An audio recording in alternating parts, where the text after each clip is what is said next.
sa mismong pahayag ng kanyang driver kung ano po ba talaga yung totoong nangyari. Mga kababayan, nung mga panahon, nakasama niya po itong si Jose Cabral bago po mangyari yung insidente, mga kababayan, dito po sa may Cannon Road na kung saan nawala ito pong si Jose Cabral at kalaunan ay natagpuan na wala na pong buhay, mga kababayan. So ngayon, pakinggan po natin ang paliwanag noong driver po mismo ni Jose Cabral. Ito, i-play po natin dahil itinuturing po siya ngayon, mga kababayan, na person of interest sa pagkawala po ni Jose Cabral. So ngayon, mga kababayan, pakinggan po natin. Dito Saan? po. Saan? Yeah. Lapitan mo. Ito po. Dito po siya nauupo.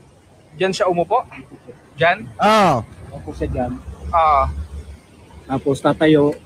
Kaya lang, parang dumidikit siya ron.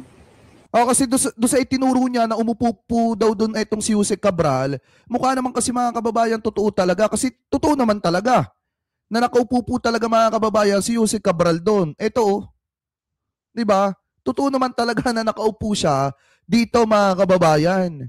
Ano po, sa may gilid ng bangin. Ano po, so ngayon, ituloy pa natin. Kung mapapansin nyo pa nga ha, ayan o, mukhang malalim. Nakatingin sa malayo, mukhang malalim ang iniisip, mga kababayan, ni Jose Cabral.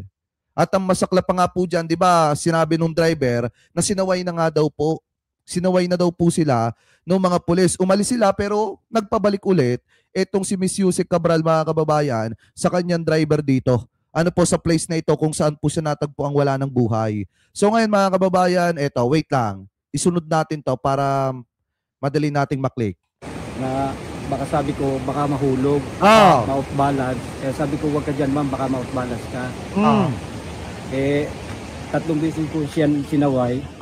Kaya lang, ganun pa rin. Pero nung... ayan o. Kasi nga nakaupo nga naman siya, mga kababayan, na ito. Totoo naman. In fairness dun sa driver, totoo naman po yung sinasabi niya. Nakaupo nga naman. Ayan o. Tuloy pa natin. Lang huli nung inano kami ng pulis, hindi na. Kasi tumaboy na akong papunta ron. So, iniwanan mo siya? Hindi po, kasakay ko. Kasi tinaboy po kami ng pulis eh. Okay. Huwag daw po magtambay dito, kaya umalis po. Dapat mahanap din yung pulis na umano po sa kanila, nagtaboy sa kanila para mapatotohanan kung totoo nga ba ang sinasabi nitong driver, mga kababayan. Kasi madali lang naman po kasi mahuli kung nagsisinungaling po ito. Unang-una, may mga nababanggit po siya na pinag-check-inan po nila. Pwede po makita yung CCTV footage po doon kung talagang totoong nanggaling sila doon at kung talagang totoong bumalik pa doon yung driver, mga kababayan. So maraming mga maraming mga evidence na magpapatotoo o magpapasinungaling dito sa sinasabi ng driver. Anyway, tuloy pa natin. Okay, nung nakaalis na kayo, saan kayo napunta? Dumiretso po kami ng doon na sa kumain doon sa malapit sa Iyon Hotel. Okay. Tapos pagkatapos kumain, yung kinainan nila, pihado, resto yon. Kung yun man ay may CCTV footage, kita kung kumain talaga sila doon. Kami sa Iyon, nag-check-in na. Okay. Bandang mga 2:30, sabi niya, bababa kami, papunta rito. Ayun, binaba kasi dito ng 3 o'clock.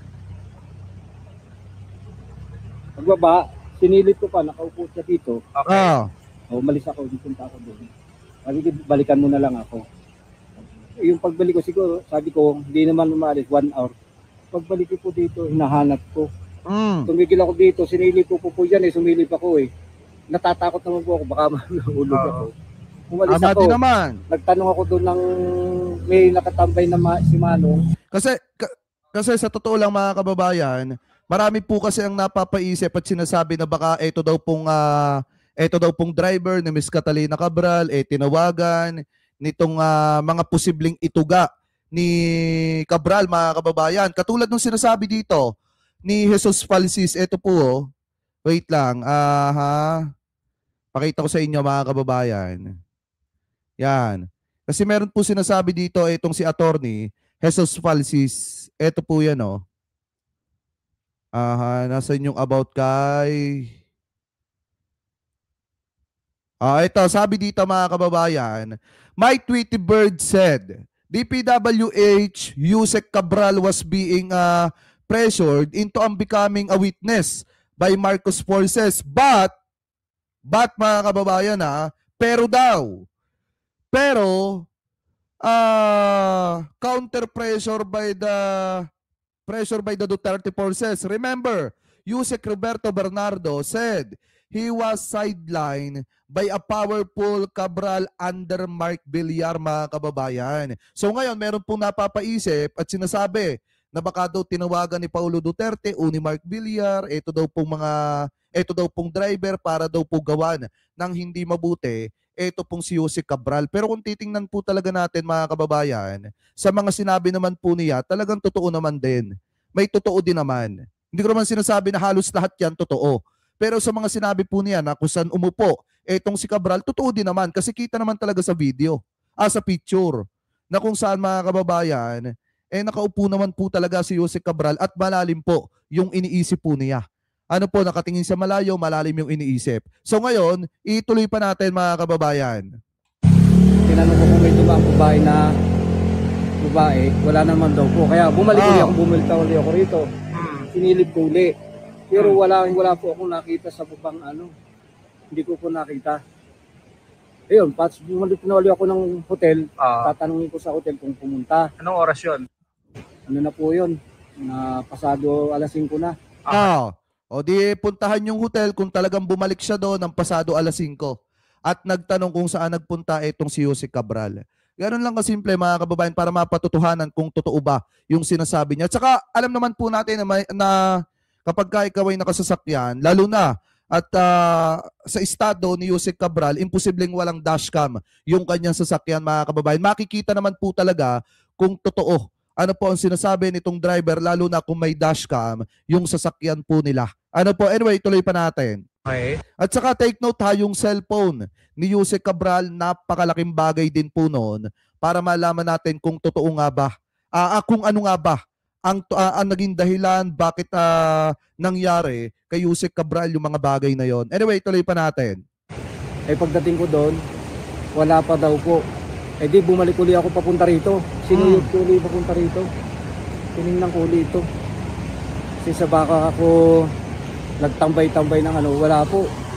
Doon na po nagpunta na ako sa pulis para magpatulong kasi wala po akong flashlight para makita. Ayun na po, yung pagsilip dito galit namin, na-flashlight nila na doon may tao na sa baba.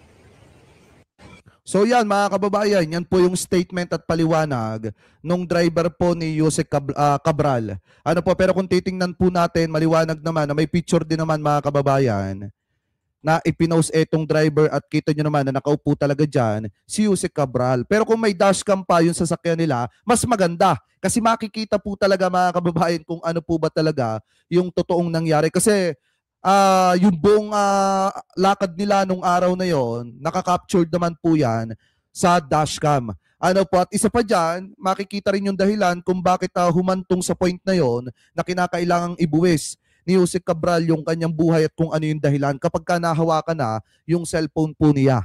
Dahil siguro may mga nakausap siya doon o binabraso siya, tinatakot siya o hinahara siya, makikita naman po doon sa kanyang cellphone. Mga kababayan, ano po,